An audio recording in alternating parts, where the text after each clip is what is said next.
Let the hush of the night settle around you, and as you drift into this gentle journey, feel free to whisper in the comments the city you call home and the local time glowing softly on your bedside clock. We are about to let our thoughts meander through a marketplace long vanished from the waking world, yet preserved in whispers of parchment, fragments of pottery, and the scent of spices that once clung to woolen cloaks. Listen as the lantern light of memory beckons, and with a single slow breath, the clamour of modern streets fades behind us. The cobblestones beneath your feet become slick with morning dew, and the distant toll of a bell from 1324 Troyes invites us in. Close your eyes if you like, and picture the frost-kissed stalls lined beneath weathered oak beams, each bearing a coat of arms carved when Countess Blanche granted liberties to the fair in 1213. The canopy of dawn is pale silver. The first rustle of canvas signals that the vendors who shaped this medieval market day are stirring, ready to ply trades so unusual that they weave wealth and influence from seemingly fragile threads. We arrive before sunlight crowns the rooftops, at the hour when the town's lamplighter snuffs his torches and the municipal bell ringers rehearse the cadence that opens trade. Here, a lean figure in a quilted coat approaches a wooden block, a balance scale tucked under one arm. This is Pierre the Assize man, a specialist born from the Assize of bread and ale, proclaimed in England in 1266 and echoed across Europe. His role is peculiar, almost ceremonial. He carries official weights of bronze stamped with the city's lily emblem, compares each baker's loaf against the mandated standard, and inscribes the result on wax tablets stored beneath the market cross. Bakers respect and fear him. Unlike ordinary inspectors, he travels between stalls during market day itself, dipping his finger into dough, lifting loaves to judge their heft, whispering quiet warnings. In 1307, a similar officer in Rouen was cited for accepting bribes. Pierre knows this and keeps his reputation pristine. His unusual degree of trust makes him a subtle power broker. Bakers slip him flour coupons for access to better milling stones, while the town council listens when he reports shortages. Wealth flows not directly into his purse, but into influence. For by declaring bread honest or short-weighted, Pierre controls who enjoys the busiest stalls at dawn. Behind Pierre, the first of our market's unusual merchants unrolls narrow strips of doeskin painted with faded runes. This is Astrid of Lubeck, a weight scribe, a vocation so rare that only 2 such practitioners are recorded in the Hanseatic ledger of 1202. She sells handwritten calibrations for portable steelyards, carefully copying ratios derived from Italian mathematician Fibonacci's Liberabaci of 22. Her parchment strips bear precise notations. For a stone of Bristol wool, set the arm at notch V. Each purchase comes with a verbal lesson, her low voice coaxing sleepy traders to rehearse the calculations. Astrid's craft might seem esoteric, yet it fetches silver, because it safeguards the fortunes of wool brokers travelling between champagne fairs. Merchants who own her scrips can bargain with precision, avoiding the fines levied by market reeves for false weights. The influence she wields is quiet but deep. In the Town Book of Troyes, an entry dated 18 May 3029 notes that Astrid was invited to demonstrate her method before the guild court. Her knowledge travels faster than she does, and by selling intellectual tools rather than tangible goods, she creates wealth that multiplies with every transaction her clients make. The market wakes more fully now. A horse-drawn cart creaks toward us, bearing a massive wooden chest banded with iron. Its owner, Yusuf ibn Khalid, is a spice interpreter, an intermediary who reads the embossed Arabic inscriptions on saffron cans arriving from Al-Andalus. His calling emerged during the southward expansion of the Crown of Aragon in the late 13th century, when Christian merchants acquired spice shipments but could not decipher the shipment marks confirming potency. Yusuf kneels beside the chest, brushes frost from a lead seal etched with the phrase, "Harvested in the fields of Madinat al-Zahra, 1320." and translates aloud for the gathered crowd. He then pricks a bundle of saffron threads with a glass needle, demonstrates how the stigma blooms crimson when it meets warm water, and records authenticity in a ledger using a mixture of Arabic and Latin script. The unusual aspect of Yusuf's job rests in mediation. He is both linguist and quality controller. The municipal records of Barcelona, folio 76b for the year 1308, mention a similar interpreter receiving a 4% commission on every pound of saffron he verified. Yusuf's fluency earns him not just coin, but seats at councils where spice tariffs are debated. His translation transforms the foreign into the familiar, and in doing so, he becomes indispensable to noble kitchens willing to pay triple the usual price for saffron seasoned with trust. If you wish, soften your breath. Inhale 4, hold 2, exhale 6, letting the rhythm match the unhurried slide of a drawbridge being lowered. With your eyes adjusting to the soft gold of lantern flames, follow me to a stall draped in indigo cloth. Here, Juliana the Woad Warden tends vats of dye that steam even in winter cold. Her position is sanctioned by a guild statute carved into oak in Toulouse, dated 1271, which granted certain women the right to supervise the fermentation pits. What makes Juliana's work unusual is not merely that she dyes cloth, but that she tests each vat with a goose feather quill and a strip of untreated linen, reading the shades like an astrologer reads stars. She records hues using a lexicon pioneered in the Traité de la variété des couleurs, penned in Dijon around 1310, naming them Sky over Bourges or Morning Frost. She sells these swatches to cloth merchants as proof of consistency, and merchants reward her with a share of their profits when imperial courtiers purchase the fabrics. Archaeologists working in York's Bedden Quarter unearthed ceramic woad vats with residue matching Juliana's formulas, confirming the care of such specialists. Her influence extends into diplomacy. When the Abbey of Saint-Denis orders deep blue altar cloths, Juliana decides whose bolts are tinted deeply enough to meet the contract, thus redistributing wealth across the weaving districts. As the pastel sky brightens, a trio of young apprentices wheel a contraption resembling a miniature windmill. It belongs to Martin of Liège, a master of the wind-blown grain sifter, a trade recorded in the Frankfurt Fair Ordinance of 1333. Martin's device harnesses the morning breeze to separate clean rye from chaff. While millers and farmers sort grain on farms, Martin offers his service right on market day to bakers doubling their supply before midday crowds. The job is unusual because it requires precise timing. He sets up at the corner where drafts funnel along St. Remy Street, capturing enough wind to spin the paddles. The wealth he amasses is not merely a fee per sack, but access to grain futures, as he exchanges sifting services for vouchers that guarantee first purchase rights at upcoming harvests. The City Council minutes of Liège from 1318 mention Martin's predecessor investing in communal granaries, using knowledge from the market to anticipate shortages. Through the simple grace of winged and mesh, Martin wields quiet economic leverage, earning respect from both bakers and councilmen anxious about bread riots. Listen now to the brass chime from the market fountain as an elderly woman sets up a stall of glass beads shaped like teardrops.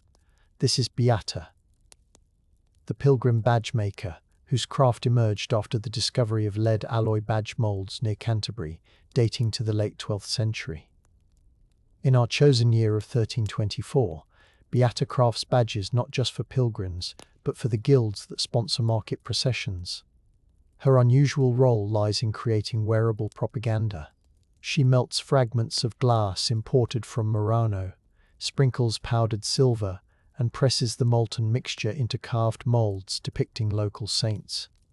One badge bears the inscription Sancta Maliota in shimmering script, referencing a local legend recorded in a 1299 parchment fragment from the Abbey of Clairvaux.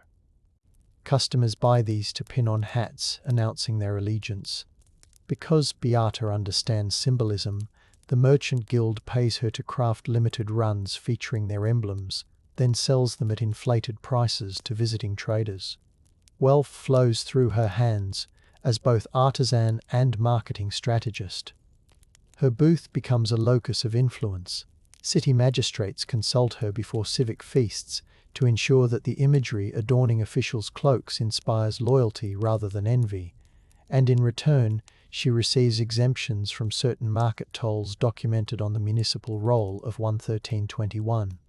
The air warms slightly as we drift toward the smell of hot iron. Beneath a timber awning stands Ansgar the strike tester, a specialist tasked with validating coinage. The profession rose to prominence after the Great Bullion Famine of 1292-1310, when debased coins flooded markets. Ansgar owns a set of touchstones from the goldsmith quarter of Cologne, each etched with minute lines. Merchants present coins from faraway mints. Venetian ducats bearing the image of Doge Giovanni Soranzo, minted between 1312 and 1328, or English pennies inscribed with Edwardus Rex. Ansgar draws each across the stone, compares the streaks to standard references, and notes the result in a ledger bound with calfskin. His authority is unusual. He is neither mint official nor banker. Yet his pronouncement determines whether coins are accepted at par or discounted. A 1316 court record from Ghent describes a strike tester named Hendrik whose testimony settled a lawsuit worth 400 livres. Ansgar similarly shapes financial currents. He might advise a Flemish cloth merchant to accept only Genoese Genovini at full weight that week, effectively steering trade towards certain alliances. The wealth he accrues is partly in coin, partly in obligations. When the mayor's wife seeks to purchase imported pearls, she asks Ansgar which coins will satisfy the Venetian vendor. He whispers the answer and earns favour that can sway market regulations. We wander past a small chapel where monks chant prime, and the aroma of beeswax drifts from a booth stacked high with candles carved into spirals. Meet Caterina, the weak mathematician, a figure mentioned in a 1335 account book of the Florentine confraternity of San Jacopo. Her craft involves calculating the burn rate of candles for guild feasts and all-night vigils. Unlike ordinary chandlers, Caterina integrates lunar tables copied from the Alphonsine tables of 1272, adjusting wax composition to ensure the candles last from the opening hymn to sunrise. She conducts demonstrations here at market day, slicing a candle to show the braided outer wick that slows consumption, an innovation borrowed from Cistercian abbeys in Burgundy where excavations at Fontenay revealed similar braids. Caterina's unusual mathematics allow churches to budget precisely, a vital competence when every drop of beeswax is costly. In return, she is granted a seat on the council that sets wooden stall fees, the parchment record preserved in the Archivio di Stato. Di Firenze notes her name beside notations of exempta absolver, exempt from payments. Her predictive skill generates wealth not through direct profit, but by ensuring lavish processions proceed without embarrassment, binding patrons to her expertise. A gentle murmur arises as households arrive, carrying wicker baskets lined with linen. The crowd forms a semicircle around a young man in a fur-lined vest. This is Assize, a Baltic amber interpreter. Excavations in Gdansk uncovered trading tables etched with runes matching his craft. Assize brings raw amber lumps, but his rare specialty is reading the inclusions. Using a small crystal lens, he holds each piece to the morning light, interpreting trapped air bubbles and tiny insects as omens or talismans. Medieval superstition and commerce intertwine here. The Liber Secretorum of Albertus Magnus, compiled around 1250, noted that amber containing complete insects warded off plague. Thomas's categorizes the lumps, declaring which protect infants or attract noble patronage. He scribes a runic label and Latin annotation, then fetches a hefty price from knights seeking status, affirming amulets. His influence reaches noble courts. A letter from Duchess Jadwiga of Pomerelia, dated 1312, requests amber of the dragonfly from the Gdansk market, likely referencing Assize's classification. By shaping belief, he shapes demand. and his wealth comes as much from patronage as direct sales. Near the fountain, an instrument case lies open. A tall woman with a shaven forehead, the fashion of the Burgundian elite, tunes a psaltery. She is Maeve, the Procession composer, a job recognized in the 1088 statutes of the Musicians' Guild of Bruges. Unlike wandering minstrels, Maeve specializes in crafting processional rhythms for market ceremonies. She holds a narrow wax tablet filled with neumes, and she sells bespoke melodies to guilds seeking to impress rivals during parades. In 1302, the Matins of Bruges uprising saw weavers using specific tunes to signal secret gatherings. Maeve continues that tradition of sonic messaging. Her compositions may signal the arrival of high-value goods, prompting traders to adjust their pricing. Wealth travels along with sound. Guilds pay generously to secure distinctive chants, and the city council consults Maeve to coordinate festival sequences that encourage extended spending. Her influence lies in timing. She decides when trumpets beckon shoppers, when drums roll to announce the fishmonger's auction, effectively choreographing market energy. Written fragments of her work survive on parchment discovered in the town archives, showing a 1319 composition labelled Cantus Mercatorum, a sign of her renown. Keep your breath soft, inhale 4, hold 2, exhale 6, feeling each pause align with the measured turning of the market wheel. We approach a stall wreathed in the smell of lavender and crushed juniper. Here sits Brother Aelred, a monastic liquorista granted leave to trade. His unusual role is recorded in the 124 privileges of the Abbey of Mont Saint-Michel, which allowed monks to distill medicinal cordials during market days. Aelred sells vials of aqua vitae rosarum, each sealed with beeswax imprinted with the abbey's seal. Unlike typical apothecaries, his recipes stem from manuscripts like the Tacuinum Sanitatis, a health handbook translated from Arabic sources. He uses a glazed ceramic still, similar to fragments found in excavations at Gloucester's Blackfriars site. Aelred's influence is spiritual and economic. Nobles sponsor his stall, hoping to show piety while securing exclusive rights to particular elixirs. The city registers list donations tied to his sales, with entries noting that for every 10 vials he funds a candle at Saint Jean's altar. Through healing cordials, he channels wealth into devotional projects, reinforcing the market's connection to sacred life. We move next to a covered booth bristling with scrolls. Marjorie, the letter articulate, stands poised, goosequill behind her ear. She is not merely a scribe, but a market-day correspondence broker, a career documented in a 1311 Norwich roll describing femina notaria. Marjorie listens to traders who cannot write, composes letters to distant clients, and reads aloud responses. Today she transcribes a contract referencing the Flemish city of Ypres, dated using the feast of St. Clement, 23 November 1323. Her unusual power arises from literacy amidst illiteracy. She translates dialects, turning a wool weaver's rough phrases into polished promises, then seals the parchment with a dab of green wax she carries in a heated box.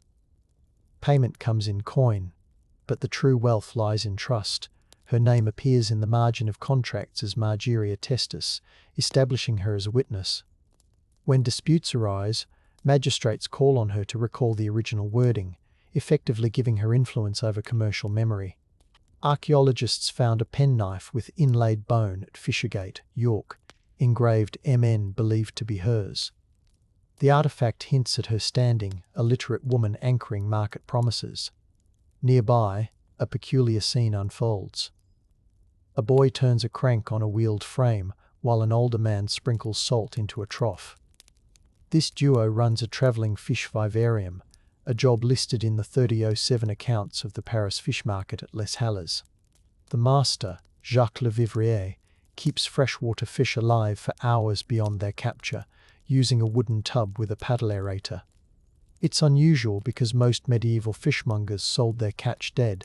Bringing live fish to the market allowed Jacques to command premium prices from wealthy households observing fasting days. His ledger, preserved on parchment at the Bibliothèque Nationale, notes that on the Feast of St. Andrew 1315, he sold live pike at triple the average price. The influence comes through supply control. Monasteries and nobles must court him to secure the freshest fish for their tables, granting him access to donor lists and feast invitations where alliances form. His stall becomes a nexus where culinary prestige and social power intersect, all thanks to the softly bubbling water he keeps in motion. The sun lifts higher, illuminating a wagon draped in embroidered cloth. Descending from it is Lady Sibylla, a perfume tax assessor. Her post is recorded in a 1322 decree from the Count of Flanders, requiring levies on rosewater imported through Bruges. Sibylla is unusual because she doesn't sell perfume. She calculates the tax by testing concentration. She carries strips of vellum treated with alum, dips them into vials, and measures the evaporation time, referencing a table copied from the Liber de Odoribus, attributed to Gerard of Cremona. Her authority allows her to permit or deny a merchant's right to sell premium scents. Those she favours gain access to noble clients. Those she fines may lose the day's profits. Wealth flows through her arithmetic. She receives a percentage of collected taxes, documented in the manorial accounts as centum solidi annui. More potent is her influence over courtly fashion. When she praises a blend infused with Damascus rose petals traced to a 1310 shipment, it becomes the talk of the burgesses' wives, demonstrating how fiscal oversight can mould taste. Let your shoulders soften.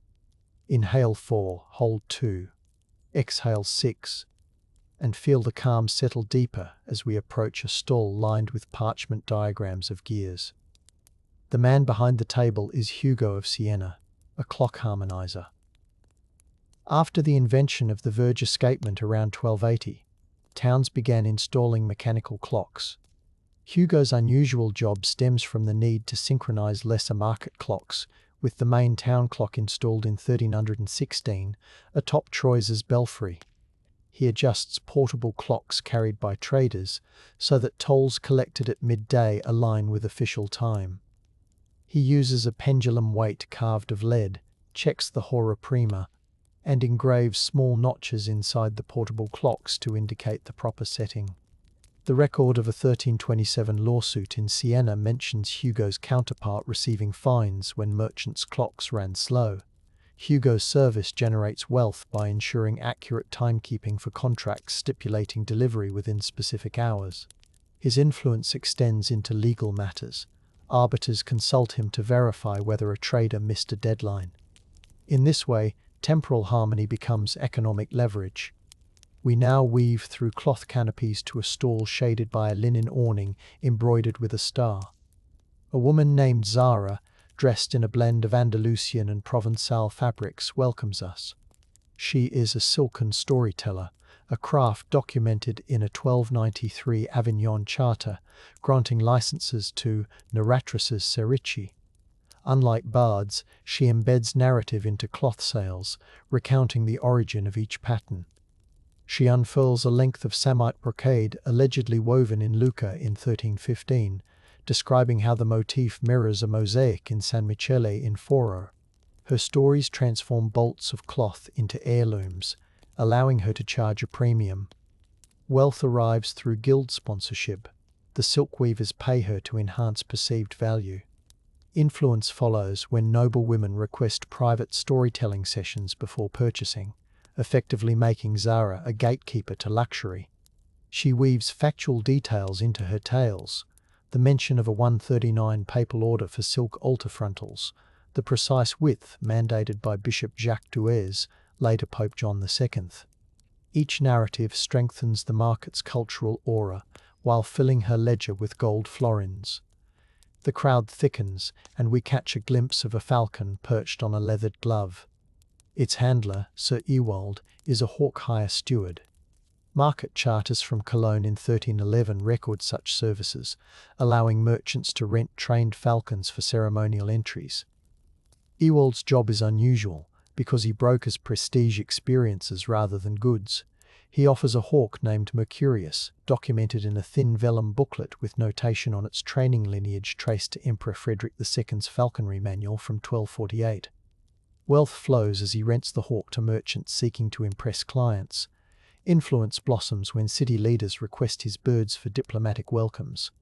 He maintains connections with aristocratic falconers, ensuring market events resonate with noble spectacle, thereby attracting elite spenders. Each flutter of wings is a calculated display of status, and Ewald's control over these performances grants him leverage when negotiating his stall's placement. Along the fringe of the square, a woman arranges trays of small, polished bones. She is Helid the dice adjudicator, a profession referenced in a 131 London ordinance that sought to regulate gaming tables. Helid's unusual post arises because dice gaming is permitted only under supervision to prevent cheating and riots. She tests new dice for fairness, submerging them in brine to reveal weight discrepancies, a method described in the Tractatus de Alia of 1280. She also records significant throws, especially when merchants gamble for trading privileges. Her ledger from 1314, recovered in fragments during an excavation near Cheapside, shows an entry, Rolandus finxit saltum sexes. By ensuring fair play, she attracts high-stakes games where merchants wager future shipments. Her wealth is earned through a share of winnings and official stipends. Her influence is subtle.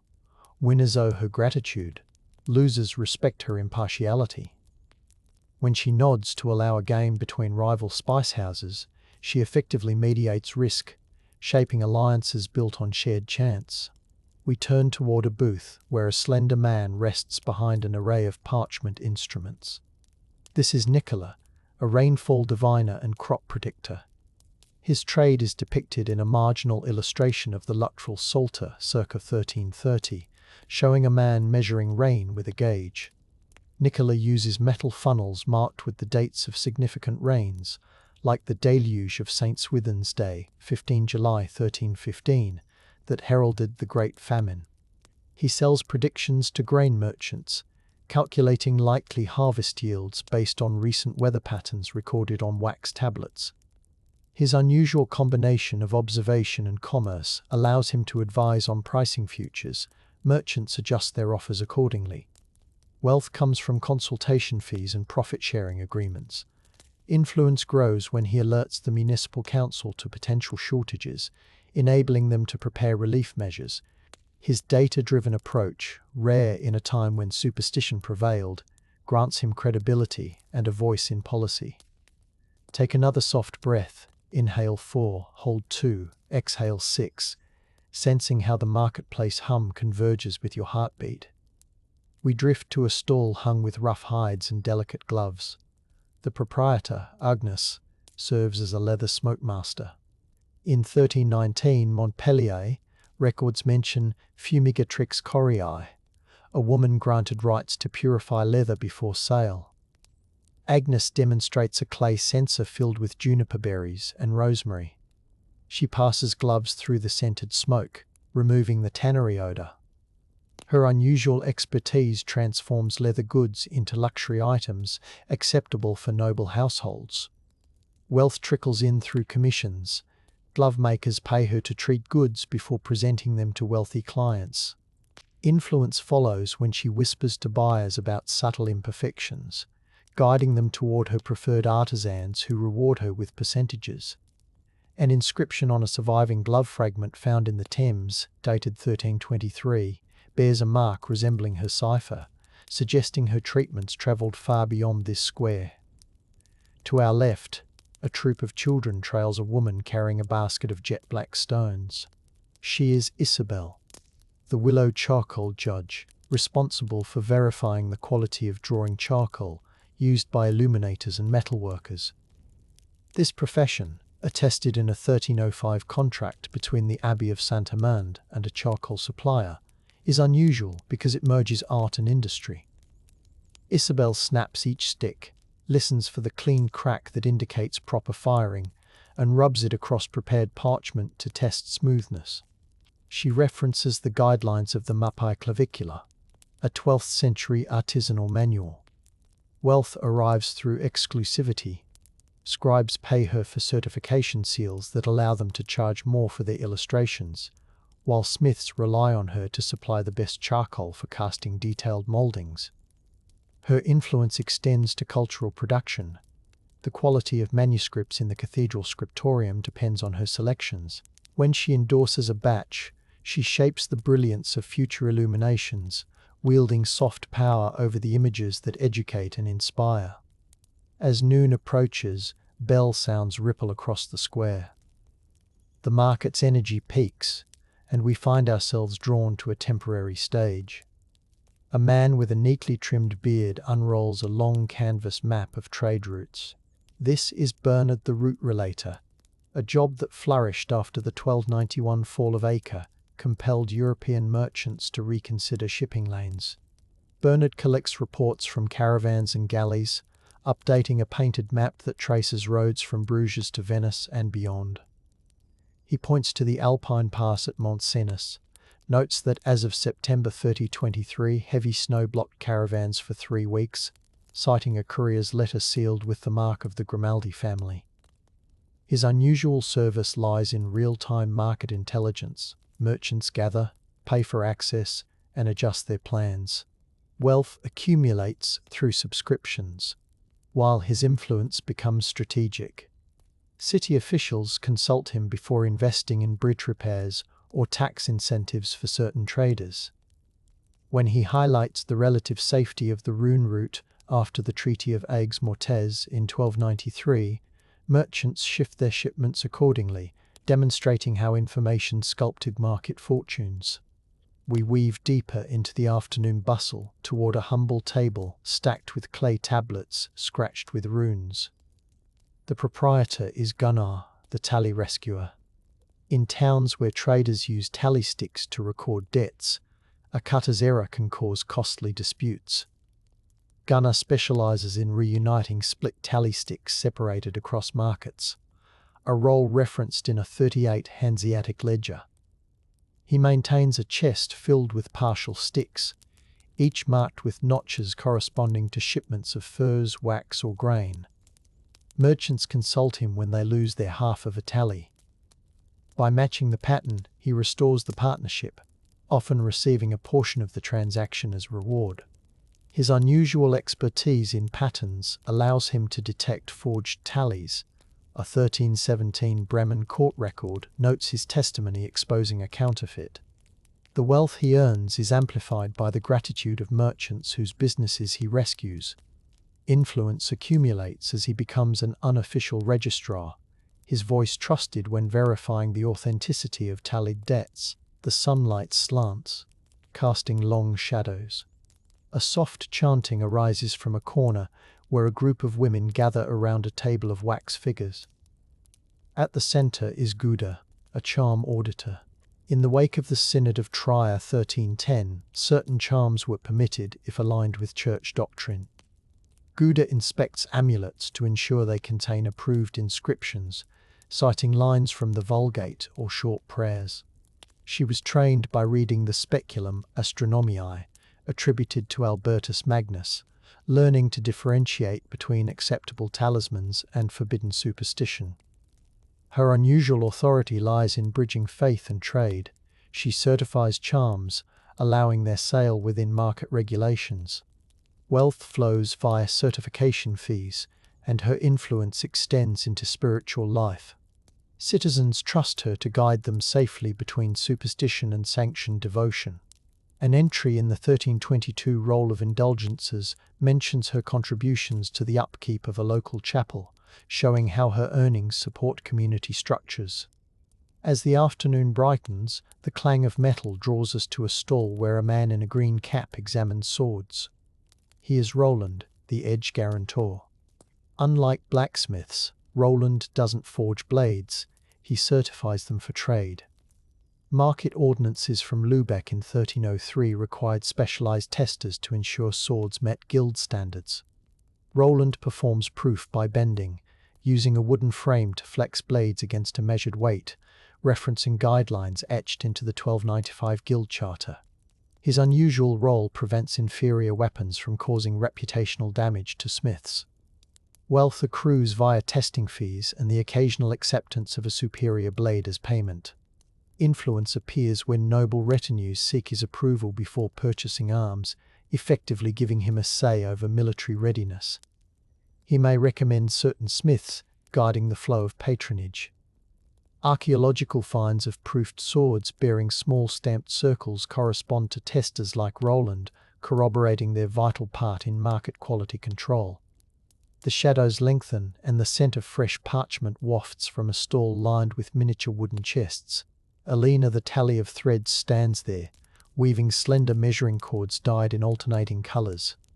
Her occupation echoes a statute from the 1306 London cloth market, which mandated official measuring cords, or ells, to prevent short-selling. Alina's cords are calibrated using a metal L-rod kept in the Guildhall. She re-dyes cords when humidity alters their length. Her unusual attention to measurement ensures fairness. She records each sale in a ledger noting the cloth merchant's name and the cord issued. Wealth comes from fees and a small stipend from the city. Influence arises because her records become evidence in disputes.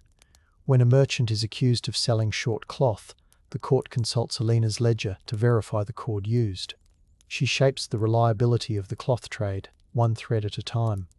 Feel the waning warmth, inhale 4, hold 2, exhale 6, allowing the cadence of nightfall to seep into your bones. We approach a stall glowing with polished brass. Its master, Omran, is a lamp balance keeper. The 1310 statutes of Cairo's Khan al-Khalili were translated and circulated among Mediterranean merchants, and Omran brings that wisdom to this European market. He sells brass lamps balanced so precisely that they burn evenly throughout vigils. His unusual service includes adjusting lamp arms to correct for drafts found in stone churches. He references diagrams from the Book of Ingenious Devices, compiled by the Bankamaisa brothers in the 9th century, knowledge preserved through Andalusian scholars. Wealth flows as monasteries commission him to recalibrate sanctuary lamps. His influence arises when he advises architects on window placement to minimize flicker, intertwining lighting and sacred space. Archaeologists have discovered similar balanced lamps in the ruins of monastic refectories, their inscriptions matching the style he employs. Dusk slowly descends, and as the market begins to fold, a hush settles. Yet a few stalls persist, including the luminous booth of Elise, the horizon clocker.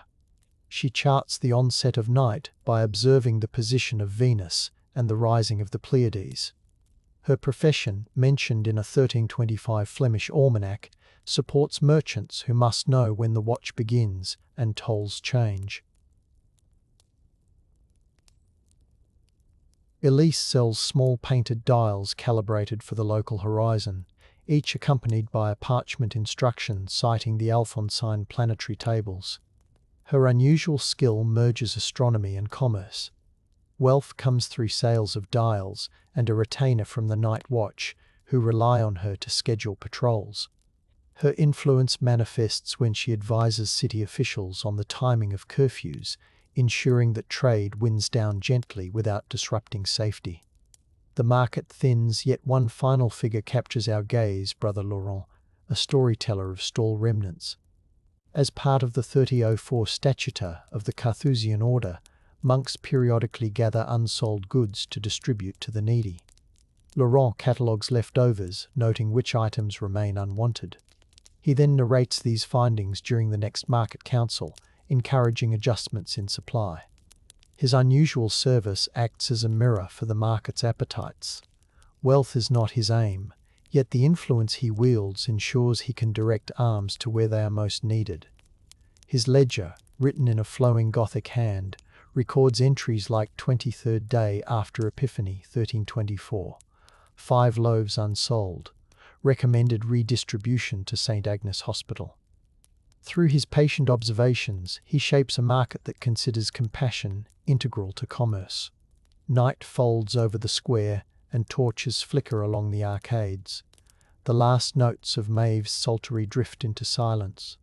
The unusual workers we met, Assize men and weight scribes, spice interpreters and wind sifters, badge makers, strike testers, wick mathematicians, amber interpreters, procession composers, monastic liquoristae, letter articulates, fish vivarium keepers, perfume tax assessors, clock harmonizers, silk storytellers, hawk stewards, dice adjudicators, rainfall diviners, leather smoke masters, charcoal judges, route relators, tally rescuers, charm, auditors, edge guarantors, L measurers, lamp balance keepers, horizon clockers, and storytellers of remnants, retreat into the glow of inns and guild halls.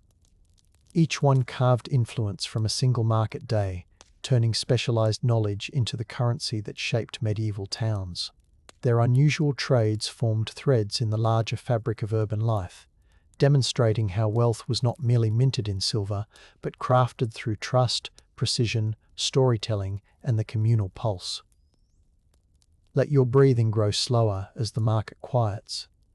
Inhale 4, hold 2, exhale 6. The echoes of their footsteps fade, yet their imprint remains in the charters and archaeological traces we carry forward. Picture the empty stalls, the frost returning to the cobblestones, the faint scent of saffron, beeswax, and juniper lingering. Beyond the darkness, dawn will come again, summoning these tradespeople back to arrange weights, light lamps, tune instruments, and prepare for another day when uncommon vocations steer the flow of coin and kinship. As you drift towards sleep, know that markets like this never truly vanish. They rest, awaiting another telling, another night, when their gentle whispers will guide us through new corridors of history.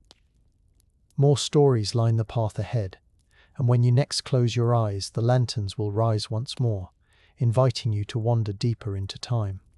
As the glow of the market stalls fades, the sounds of bargaining and laughter settle into a soft memory.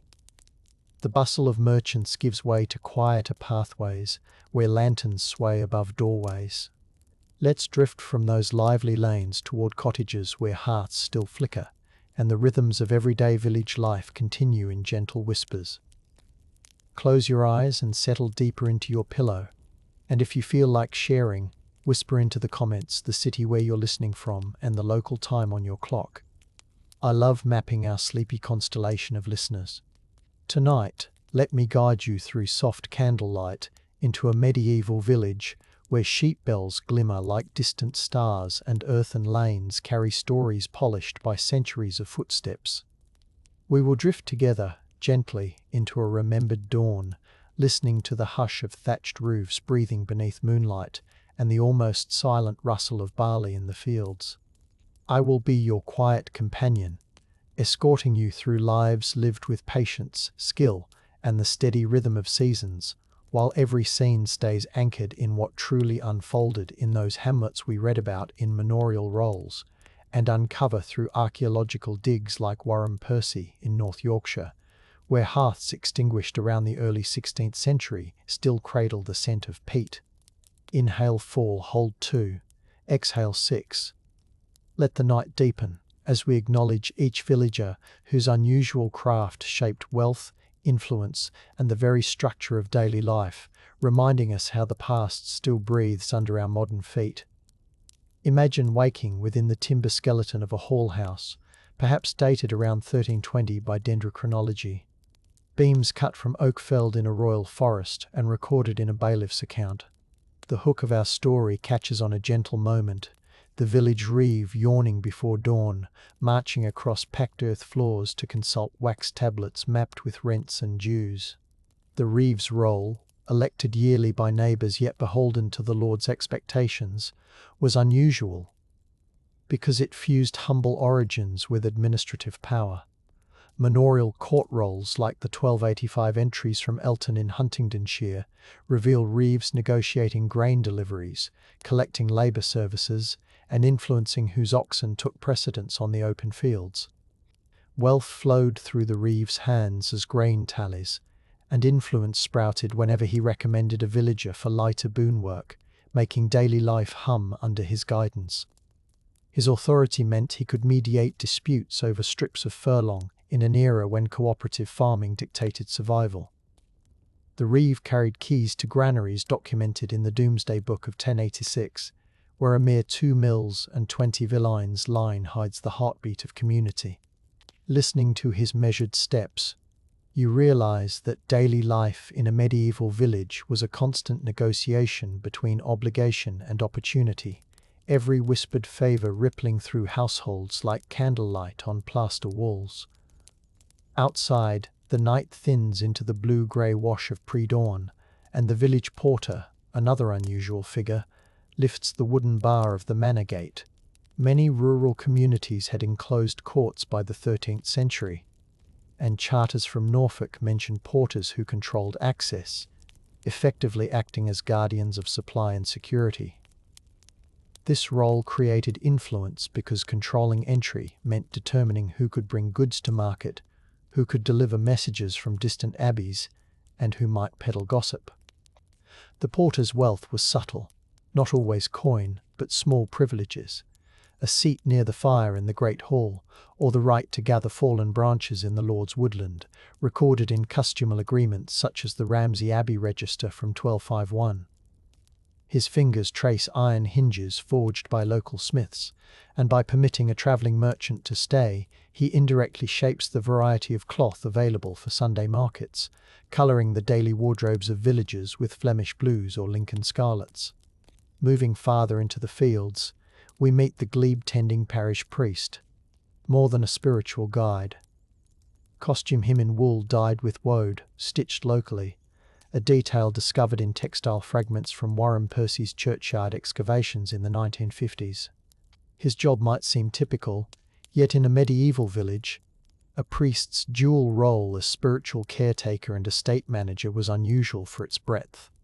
He supervised the church's arable strips, documented in tithe books, and redistributed alms that could shift local fortunes. Parish accounts, like those from St. Margaret's in Lynn dated 1306, reveal priests hiring labourers for the glebe, thereby channeling wages to widows or younger sons with no land. His sermons might weave the 1015 Fourth Lateran Council's decree requiring yearly confession, introducing new rhythms to village timekeeping. By holding literacy in Latin and the authority to interpret canon law, the priest influenced marriages, inheritance disputes, and the sanctity of daily tasks. In the hush of early morning, he softly chants matins, the cadence fluttering through rafters, reminding us that even faith was entwined with the economics of ploughing and sowing. Near the edge of the village crofts, we find the beekeeper, whose woven skeps evidence of which archaeologists recovered as impressions in the soil at Melton Mowbray, lean against a stone wall warmed by the first light. Beekeeping in northern European villages was unusual because it required specialised knowledge of swarming patterns recorded in herbals, like John of Gaddesden's Rosa Anglica, circa 1314. Honey was not merely sweetener, it was wealth convertible into coin, traded for salt or wax. Wax, in turn, illuminated parish naves during feasts, and guild records from London's Candelaires, around 1350, show rural wax deliveries as essential revenue streams. The beekeeper wielded influence as they decided whose candles burned longest during vigils, or whether surplus honey flavoured the Lord's mead, noted in inventory lists such as the 1382 accounts from Berkeley Castle. Each hive symbolised a humming treasury, and the beekeeper's quiet skill shaped the sensory texture of daily life. Sweetbreads at Michaelmas, healing salves for winter illnesses, even the gleam on a polished reliquary. The dawn chorus grows as the shepherd leads ewes from the village pound, which archaeologists identified by hoof-packed clay layers in the deserted village of Gainsthorpe. Shepherding might seem expected in agrarian life, yet the shepherd's authority was unusual because sheep were mobile wealth. England's 13th century wool exports brought in more royal revenue than customs on wine. Manorial accounts from Bolton Priory in 1286 detail shepherds entrusted with hundreds of sheep, their tallies double-checked at shearing season.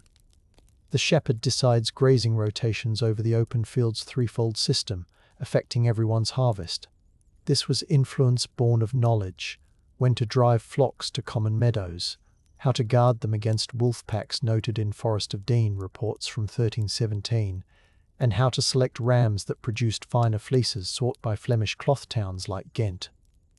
Each morning the shepherd scans the horizon, a living hinge between village and world market, ensuring that the lanolin-rich fleeces carried to the manorial shearing barn become bolts of cloth fueling cathedrals and royal treasuries alike. As the sun lifts, we step into the watermill churned by a miller whose name might appear in the doomsday entries as Rodolphus the Miller. A reminder that mills were rare assets. A single watermill could yield substantial profits through multure. The fee villagers paid in kind.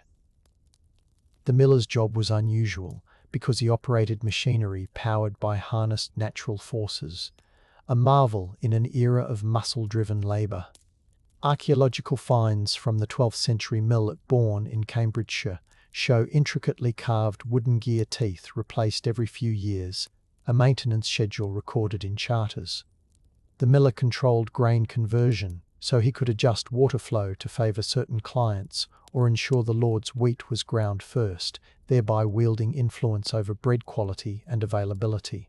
When the 1268 Assize of bread and ale regulated loaf sizes, it was to check millers and bakers whose control of staples made them linchpins of local economy. The steady thrum of the wheel becomes a lullaby, its cadence synchronized with your breathing, as we picture villagers queuing, sacks over shoulders, their daily bread quite literally in the miller's hands. Following the stream, we encounter the fulling mill, a more specialized operation. Fullers cleaned and thickened woolen cloth by pounding it in vats with water and fuller's earth. In villages near cloth-producing regions such as the West Riding of Yorkshire, fulling mills dated to the late 13th century, with references in the Wakefield Manor court rolls. This job was unusual because it introduced mechanization into rural landscapes and demanded knowledge of chemical processes, using stale urine or fuller's earth to cleanse oils. Control over fulling transformed raw cloth into saleable broadcloth, so fullers mediated between local spinners and distant markets at St Ives Fair, mentioned in 1270s royal licenses. Wealth accrued through tolls or subcontracted work, and influence strutted in the ability to grant finishing priority, which in turn impacted which households could sell their cloth quickly. The rhythmic thud of mallets against wet wool forms another soothing beat in our nighttime narrative, a reminder that daily medieval life was textured by craftsmanship and entrepreneurial daring, even in small parishes. In the same lane, the dyer's cottage glows with vats of madder, weld, and woad, colours whose residues archaeologists identified on shards from York's Coppergate excavations, dated roughly 975 to 1050, yet still relevant to later centuries. Dyers were unusual because they mastered alchemical transformations, turning plain cloth into status symbols. Colour signalled wealth, scarlet for nobility, russet for yeomen, and dyers carefully guarded recipes, noted in manuscripts like the 15th century Mappae Clavicula, derived from earlier translations. In a village context, a dyer could demand higher fees for complex hues, influencing which households displayed prosperity at feast days. When guild ordinances in Coventry mention rural dyers supplying market cloth around 1420, it underscores their reach. As you watch steam curl from vats, inhale the imagined scent of fermenting woad leaves, and feel how the dyer's art enriched the palette of daily life, reinforcing hierarchies even as it offered unexpected avenues for profit. Across the green, the alewife stirs a mash tun. Women dominated brewing before guilds edged them out in the late 14th century, as noted in Norwich's Assize rolls where alewives faced quality inspections. Brewing was unusual because it functioned as both domestic chore and commercial enterprise, bridging household and marketplace. An alewife could finance roof repairs by selling ale from her doorway, turning grain into liquid wealth faster than the open fields matured barley. When the 1377 poll tax lists reveal widowed brewers supporting families, it highlights the influence they wielded by providing the community's safe hydration. Ale was safer than water in many regions due to contamination, as indicated by high coliform counts in sediment analysis from London's medieval wells. The alewife's ladle becomes a sceptre. By choosing when to brew strong ale for feasts, she controls merriment and morale. Daily life in the village would falter without her casks, and the hum of voices in her timber-framed hall is as essential as the tolling of the church bell. Let us slow our breathing again. Inhale 4, hold 2, exhale 6, as we drift into the smithy, where sparks trace tiny constellations against soot-blackened beams. Village smiths, like the one documented in the 1290 inventory from Tettenhall, possessed unusual clout because they mediated between raw metal and every tool the community relied upon. Their forges produced coulters, nails, horseshoes, items archaeologists unearthed near hearths across English villages. By controlling the repair of ploughshares, the smith impacted agricultural productivity, and a well-timed shoeing ensured the Reeves cart horses could haul Demesne wheat to market. Payment in iron currency, recorded as smiddy dag in Scottish exchequer rolls, enriched smiths with barter goods and occasional cash. Influence radiated when they selected whose requests to prioritise. A miller needing a new spindle or a midwife requesting iron scissors might wait, depending on the smith's goodwill. Daily life hinged on his fire, and his trade network bridged local bog iron sources with itinerant merchants, reminding us that even secluded villages sat on arteries of exchange. Near the smith's door, the carpenter often called the right chips oak beams, referencing designs preserved in the 13th century Coffer de Constructions manuscripts. Carpenters were unusual for their ability to transform forests into architecture, thereby anchoring wealth in timber. The carpenter of Warham Percy, inferred from precise joint craftsmanship documented in excavation reports by Beresford and Hurst, shaped cruck frames that sheltered generations. Payment often came as board wages plus rights to wood offcuts, giving carpenters material leverage. Their influence extended to social status. Whoever secured the carpenter's time could erect byres or enlarge halls, signalling prosperity. When the 34-9 manorial court at Halsowen recorded carpenters exempt from certain labour dues in exchange for specialised work, it showed how their rarity translated into negotiated privileges. Every tap of mallet on tenon echoes through our minds, steady and calming, as we appreciate how daily life unfolded beneath roofs they designed. We wander to the flax dressing yard, where a woman known as the spinster, an occupation that lent its name to unmarried women, draws flax fibres through heckles. Spinning was widespread, but the professional spinster, noted in the 1363 Statute of Labourers Lists, held an unusual economic niche as demand for thread soared after the Black Death reduced labour supply. Wealth trickled in through piecework, with rebates recorded in manorial accounts. A spinster might receive 3 per pound of yarn. Influence came as she decided whether to allot her finest thread to the weaver or to barter for bread. Archaeological finds of spindle halls carved from bone, such as those recovered at Eynsham Abbey's nearby village, whisper of calloused hands turning raw fibres into lifelines. The spinster's rhythmic wheel becomes another lullaby, underscoring how medieval daily life was woven, quite literally, by skilled artisans whose quiet labour underpinned trade networks stretching to Bruges and beyond. At the centre of the village, the weaver's loom creaks, shuttles sliding with practised grace.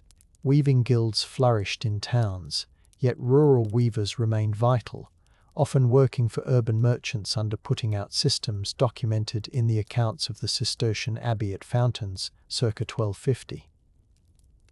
A village weaver's job was unusual because it blended domestic labour with contract obligations, enabling a single household to participate in international commerce.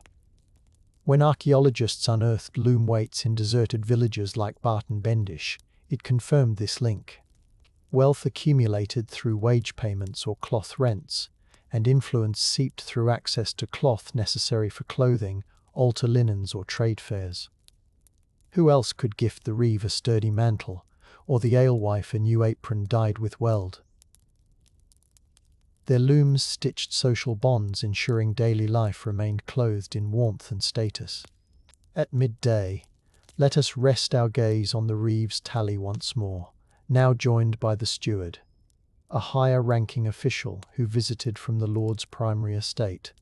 The steward's job, documented in Latin entries of manorial extent such as the 1-27900 rolls, was unusual because he bridged village microeconomies with aristocratic portfolios.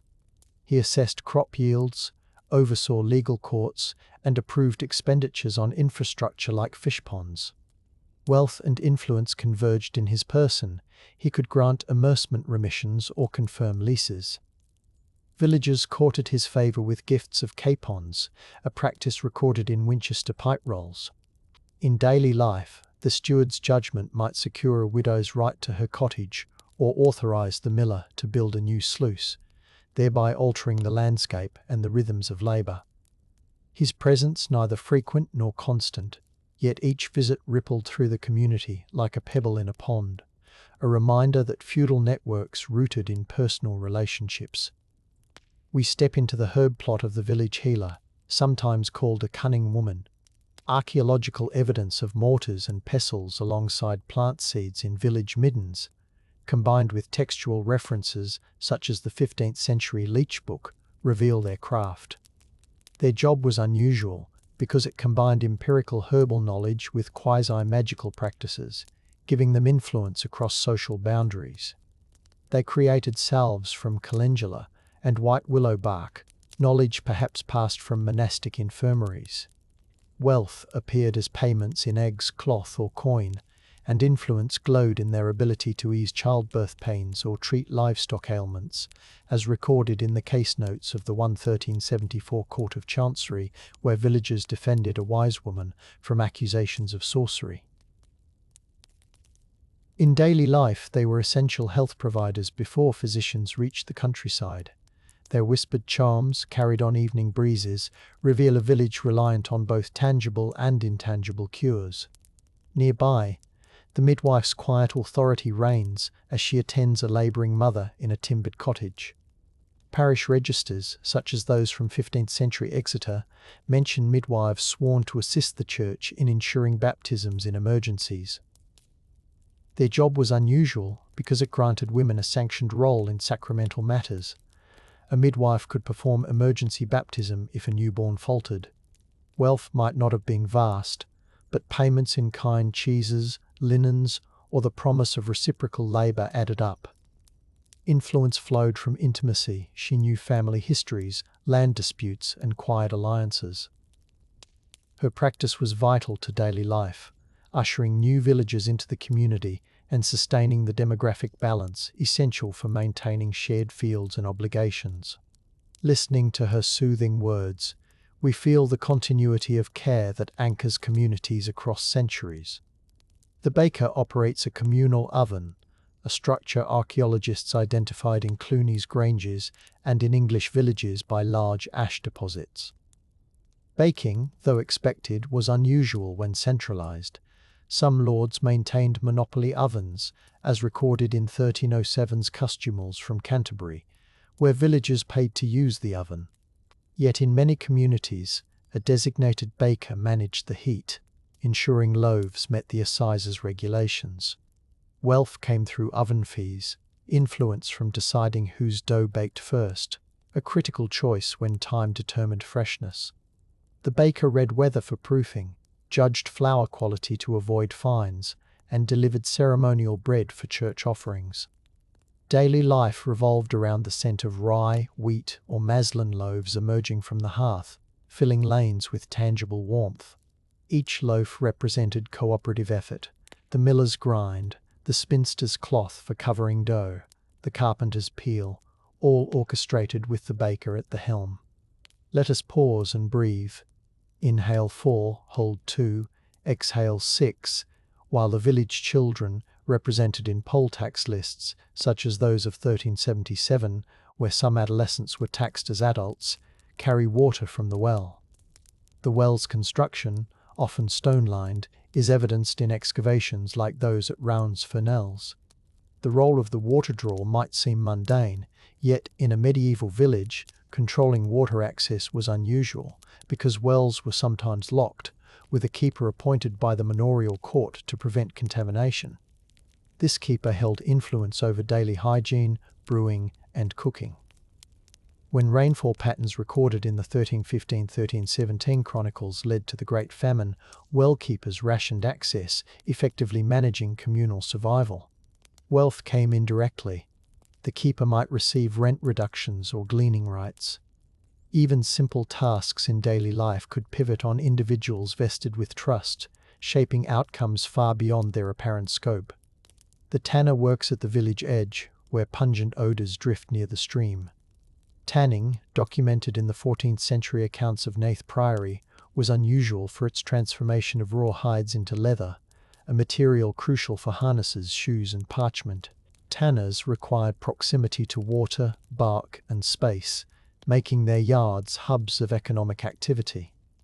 Wealth accrued through contracts with cordwainers and scribes. Influence emerged from their ability to supply durable goods. Archaeological evidence of tanning pits filled with oak bark residues underscores their presence. Daily life depended on leather, belts for ploughmen, flasks for pilgrims, book covers for the parish.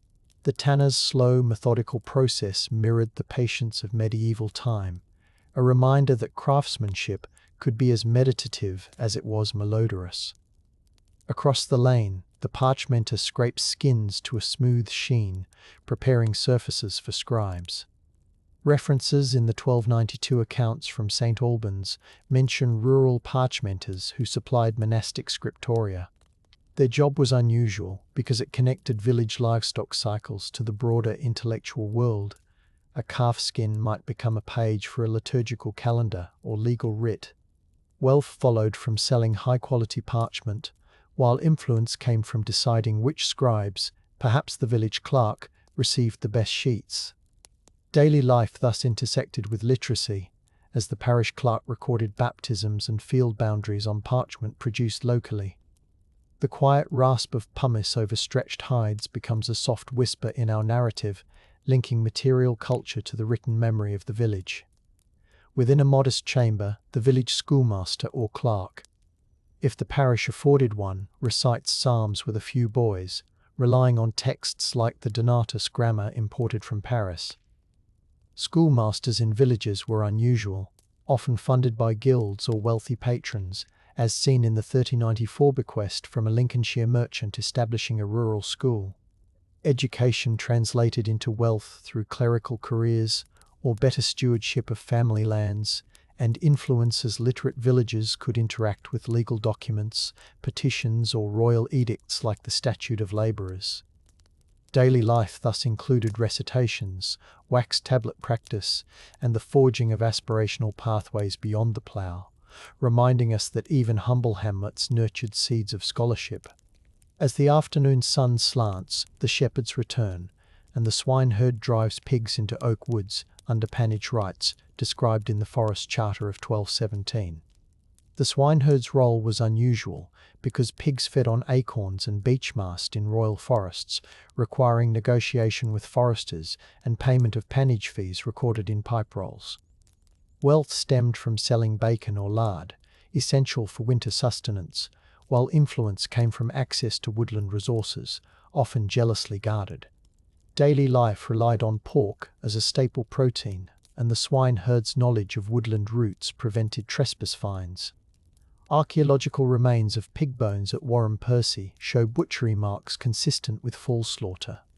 Following his drove, we can smell crushed leaves and earth, a sensory bridge to long-ago autumns. Evening settles, and we listen to the storyteller or minstrel visiting from a nearby town, perhaps referenced in the 1294 accounts of the household of Bishop Swinfield, who paid for minstrels in villages during visitations. These performers were unusual because they imported news, romances, and moral tales, shaping communal identity. Wealth came via coins or food, influence through the ideas they spread, tales of distant crusades or local heroes.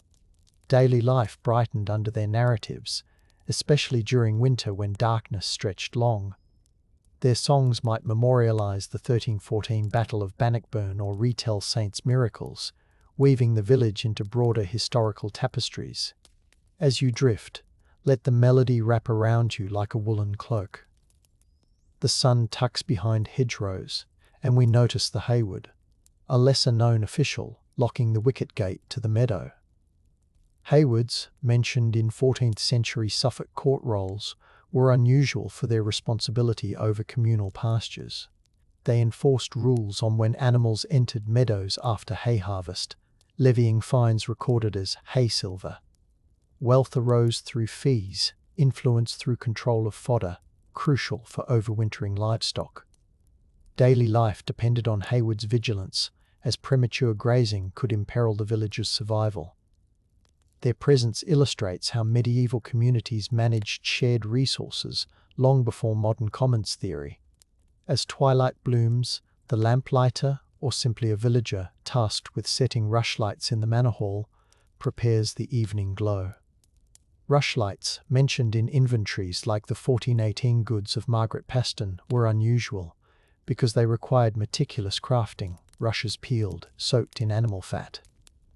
Whoever managed lighting held subtle influence, deciding where brightness pooled and where shadows lingered. Wealth might manifest in leftover grease or the favor of those who enjoyed well-lit gatherings. Daily life slowed to the flicker of these modest flames, teaching patience and adaptation to darkness.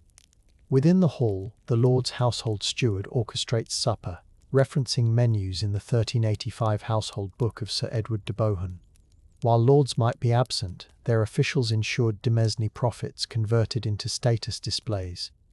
Pottages rich with venison, trencher loaves carved just so.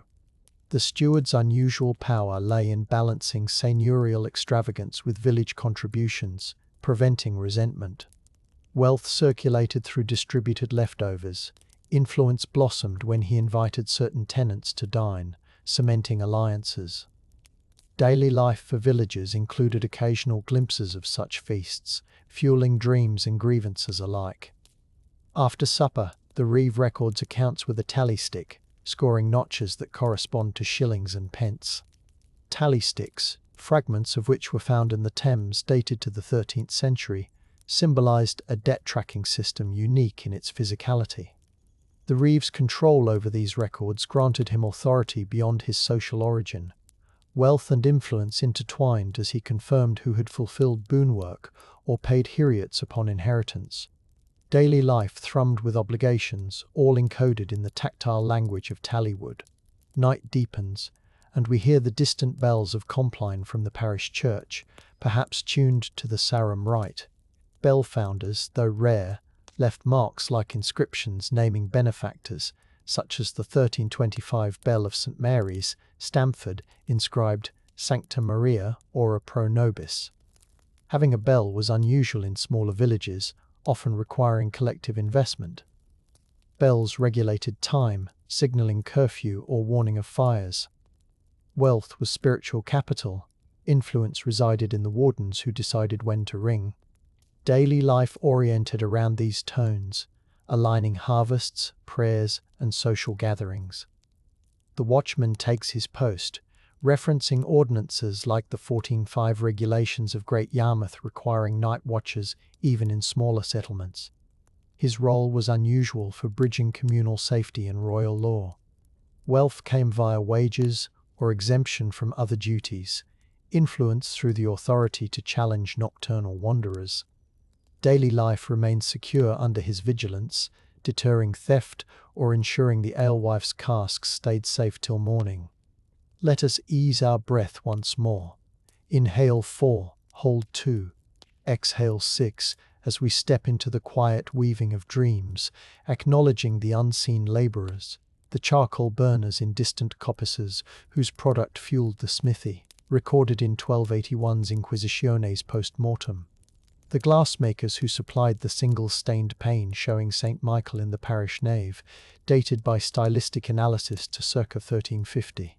Each job was unusual in its technical expertise and shaped wealth or influence by linking the village to supply chains that reached cathedrals and courts. Daily life in the village glowed with light refracted through their crafts. Consider the corvée labourers summoned for road maintenance, a duty mentioned in 13th century bridge wardens' accounts. Maintaining roads was unusual work because it served communal benefit, yet demanded coordination across parishes. Wealth flowed as smoother roads enabled trade. Influence lay with those who organised labour, often the reeve or steward. Daily life's ability to access markets or pilgrim routes hinged on such infrastructure. The pilgrim hostel, if our village sat on a route like the path to Walsingham, offered hospitality. Hosteler roles, described in 14th century charters, were unusual because they mixed piety with commerce. Wealth came through donations, influence through the stories pilgrims shared, carrying the village's reputation outward. Daily life absorbed foreign accents and new devotions, like the cult of St. Thomas Becket revitalised after 1170. Inside a cottage, the lace of daily domesticity unfurls, women combing wool, men repairing harnesses, children practicing psalms. Archaeological micro-debris analysis from hearth ash reveals spices like pepper and saffron, indicating occasional luxury purchases. Such finds show how wealth trickled into everyday cooking, perhaps after selling a surplus goose at the 1305 Lammas Fair. Influence travels along these culinary choices. The cook who knows to thicken pottage with oats gleaned from Demersnay fields shapes health and comfort. As we linger, we note the tax collector arriving with parchment sealed by the Exchequer, referencing the 3034 lay subsidy assessments. His job is unusual because he imports central authority into local life, converting labour into coin. Wealth is extracted, yet the collector receives portions as commission. Influence is heavy. Failure to comply risks distraint of goods. Daily life responds with hushed cooperation or quiet resistance, recorded in the occasional default noted in tax rolls. We drift to the fish pond, maintained by specialised pond keepers, whose work is detailed in the 14th century estate records of Bishop Wykeham. Fish pond maintenance was unusual in villages because it required hydrological knowledge, controlling sluices to raise carp or tench. Wealth is literally stored as living food. Influence lies with those who decide distributions during Lent or feasts. Daily sustenance thus includes aquatic flavours, rare in inland regions without such management. Nearby, the falconer, if the Lord kept hawks, trains birds recorded in accounts like the 1312 expenses of the Earl of Hereford. Though perhaps peripheral, his presence is unusual for bringing elite sport into rural rhythms. Wealth includes livery, and influence radiates from the prestige associated with hawking. Daily life glimpses flashes of feathers, a reminder of aristocratic oversight. The potter's kiln, evidenced by wasters found at Eynsham, fires courseware jugs essential for ale and storage. Potters were unusual when stationed in villages, as many settled near clay sources. Their products held wealth in durability, influence in providing vessels for trade. Daily routines rely on their jugs to carry milk, their pipkins to simmer pottage. The kiln's crackle is another lull, a heartbeat of clay turning to ceramic. Now, let us return to the central green where lamplight spills from cottages, and we see the cloth merchant visiting with ledger in hand. This itinerant figure, documented in the records of the Calais staple around 1363, is unusual because he ties the village's production to international markets. He purchases woolens, distributing coin that pays reeve dues and church offerings. His influence extends to fashion, introducing new patterns. Daily life adjusts as villagers adopt herringbone weave or brighter dyes to meet buyer preferences. The gravedigger, Solomon Steady, tends the churchyard, where osteoarchaeological analysis reveals enamel hypoplasia marking childhood stress. His job is unusual because it combines manual labor with spiritual duty. Wealth manifests in burial fees, influence in assigning plots near the church for respected families. Daily life embraces mortality, with every grave reminding villagers of shared destiny. He lays out bones carefully, aware of canon law on reburial, preserving order even in death. As the moon arcs high, we move to the Dovecote, a large stone tower recorded in manorial extents like those of Cuxham, circa 1330. Dovecotes were unusual privileges, often restricted to lords, producing squabs and droppings used as fertilizer. Wealth came through meat and manure, influence through control of this symbol of status. Daily life saw the flutter of wings, and gleanings of grain were sometimes restricted to protect the birds' feed, shaping peasants' allowances. The reeve now confers with the Hayward and ale taster, the latter responsible for enforcing quality under the Assize of ale, as shown in the 1310 records of reading. Ale tasters' jobs were unusual because they policed standards, protecting villagers from adulterated drinks. Wealth was modest, often free ale, yet influence significant, as they could find brewers. Daily life needed trustworthy beverages, and their approval meant health and social harmony. In the quiet of night, we eavesdrop on the household of the reeve balancing wax tablets, referencing the 1700 summary. They discuss obligations due at Lammas, the rotation of strips in the North Field, ensuring everyone adheres to the three-field system described in Walter of Henley's agricultural treatise. This unusual collaborative planning created communal wealth by optimizing yields, while influence rested with those adept at mathematics and memory. Daily life produced grain, owed to both survival and lordly demand under their guidance. Sleep overtakes the village in layers, yet some remain awake. The washerwoman soaking linens in lye at the stream, a role unusual because laundry required permissions to use watercourses. Wealth came through coin, influence through reputations for cleanliness, vital when the parish prepared for feast days. Daily life smelled of soapwort, and whitened linens signalled care and piety. We step gently into the dreams of the carter preparing to haul produce at dawn. Carters, documented in 1350s manorial accounts, owned teams of oxen or horses, giving them unusual leverage. They could refuse tasks or demand higher wages during busy seasons. Wealth was tied to their transport capacity, influence in deciding which goods reached market first. Daily life flowed along rutted tracks under their control, linking the village to urban demand. Even the gong farmer, tasked with removing night soil from privies, plays a part. His job, recorded in municipal regulations like the 1373 London Ordinances, was unusual and malodorous, yet essential for sanitation.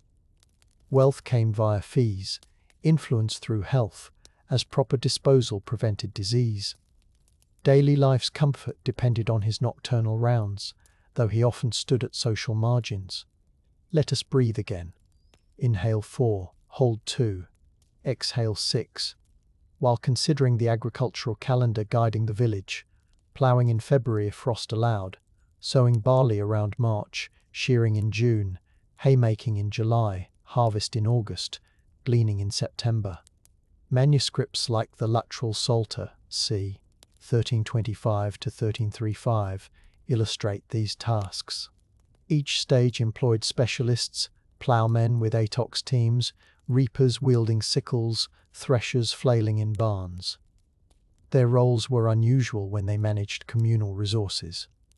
Ploughmen coordinating with neighbours for oxen, reapers hired as seasonal labourers after the Black Death demanded higher wages. Wealth circulated through harvest tallies, and influence emerged in who commanded the fastest crew, ensuring a household's grain was safely in before rainfall. Daily life paced itself against these cycles, a rhythm as soothing as a heartbeat. The manorial court sits quarterly beneath an elm, recorded in the Cuxham rolls.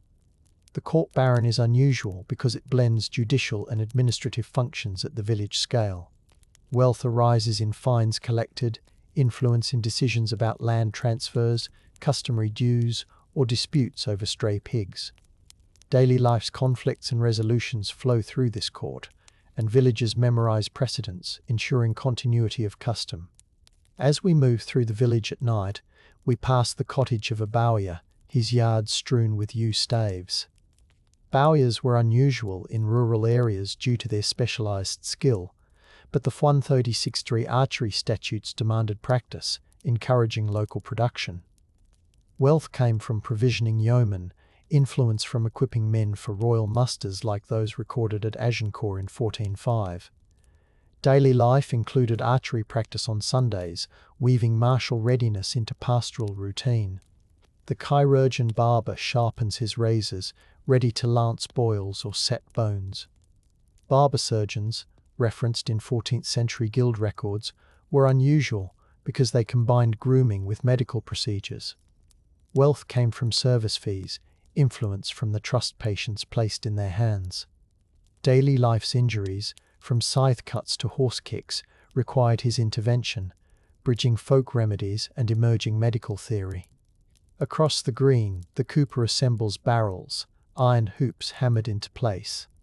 Cooper's work, as seen in the 1352 accounts of the London Brewers' Company, was unusual for its precision in containing liquids.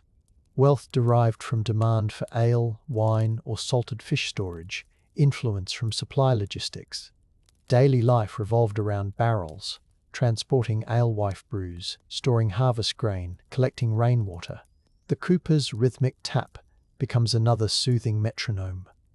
Within the church, the sacristan adjusts the wick of the sanctuary lamp, ensuring it remains lit per canon law. Sacristans, often minor clerics, had unusual responsibilities, safeguarding relics and church plate. Wealth resided in offerings they tallied, influence in controlling access to devotional objects like a relic of St. Edmund recorded in 14th century inventories. Daily life's spiritual comfort depended on their diligence. The plowright repairs the heavy-wheeled plows introduced more widely after the 10th century, with iron mouldboards found in digs at Lakenheath. Plowrights were unusual for their fusion of carpentry and metallurgy.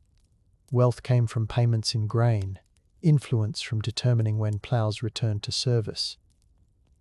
Daily life's crop success hinged on their craftsmanship, ensuring furrows deep enough to reach fertile subsoil. At the edge of the village, a lime burner tends a clamp kiln, producing lime for mortar. Lime burning was unusual due to the knowledge required to control temperature, evidenced by chalk strata excavated in Dorset. Wealth arrived through construction projects, influence through building maintenance. Daily life stability, walls resisting damp, roofs anchored securely, relied on the lime burner's product. The reeve now meets with the reeve of the neighbouring village, exchanging information about market prices recorded in the 1310 letter from the reeve of Halesowen to his counterpart. Such correspondence was unusual, yet vital for coordinated agricultural strategy. Wealth and influence expanded beyond the village, demonstrating the networked nature of medieval rural economy. Daily life's decisions, whether to plant more oats or raise geese, were informed by these exchanges. As we walk the lanes, we note the hedge layer shaping boundaries using pleaching techniques described in 15th century husbandry manuals. Hedge layers were unusual specialists, creating living fences that protected crops. Wealth came through contracts, influence through property demarcation. Daily life's order, preventing livestock trespass, depended on their artistry. The chantry priest, if endowed by a benefactor, recites prayers for the dead in a side chapel, recorded in wills like the 1393 Testament of Alice de Bryan, establishing prayers in her village. Chantry priests were unusual as they were funded by perpetual masses. Wealth supported them. Influence radiated through intercessory power, comforting families. Daily life felt their presence during anniversaries, weaving remembrance into routine. Night breezes carry the scent of peat smoke from households near boggy areas. peat cutting being an unusual rite that required chartered permission. Wealth was energy, influence with those granted turbary rights, as in the 13th century Glastonbury Abbey charters. Daily life's warmth depended on this fuel, shaping cooking and heating patterns. Consider the ferryman at a nearby river crossing, his skiff recorded in toll lists like the Ely tolls of 1299. Ferrymen were unusual because they commanded vital transport links, wealth from tolls influencing granting passage. Daily life's trade and pilgrimage routes hinged on his reliability, keeping the village connected. As midnight approaches, we notice the shepherd's dog curled by the hearth, bones of such dogs discovered in village contexts, showing healed fractures cared for by owners. Animal companions held unusual status. Their training created wealth by protecting flocks, and influence by enabling shepherds to manage large herds. Daily life's security in the fields owed much to their vigilance. Let us breathe gently. Inhale 4, hold 2, exhale 6, while we sense the intangible networks. The guild oaths recited by villagers travelling to town. The corroded jetons used for accounting found in field-walking surveys. The pilgrim badges pinned to cloaks, like the 14th century St. Thomas badge found near Canterbury, signifying journeys that brought back tales influencing local devotions. Daily life in the medieval village was far from static. It shimmered with connections expanding wealth and influence through unusual roles and opportunities. Dawn approaches again, and we circle back to the Reeves Hall, recognizing how every craft, from beekeeper to gong farmer, braided into a collective tapestry. Archaeological layers, tax records, illuminated manuscripts, all attest to the authenticity of these rhythms. The village we visited may be a composite of places like Warren Percy, Eynsham, Tockenham, each offering sherds of pottery, charred grain, and inscribed memories. Yet the continuity of care, cooperation, and negotiation remains constant. As our narration draws toward its quiet close, reflect on how the unusual specializations of medieval villages created wealth, not just in coin, but in resilience, communal trust, and the ability to adapt. Influence flowed through knowledge of bees, dyes, scripture, law, and through the willingness to share skills with neighbors. Daily life, though shaped by obligation, was also embroidered with ingenuity, evidence of which lies in manorial ledgers, excavated homesteads, and the enduring stories passed to us across 7 centuries. Now, gently return to your own room, sensing how the hum of a distant car or the glow of a street lamp mirrors the mill wheel and rushlight of our imagined village. Past and present overlap. Our modern neighbourhoods still depend on specialists whose unusual talents sustain us. Thank you for letting me accompany you on this long, whisper-soft journey. When you're ready, drift into sleep or linger a little longer. And if you feel inspired, share in the comments another job or tale you'd like whispered next time. I'm grateful for your company tonight. May your dreams be as peaceful as a moonlit meadow and as enriching as the craft of every medieval villager we've met.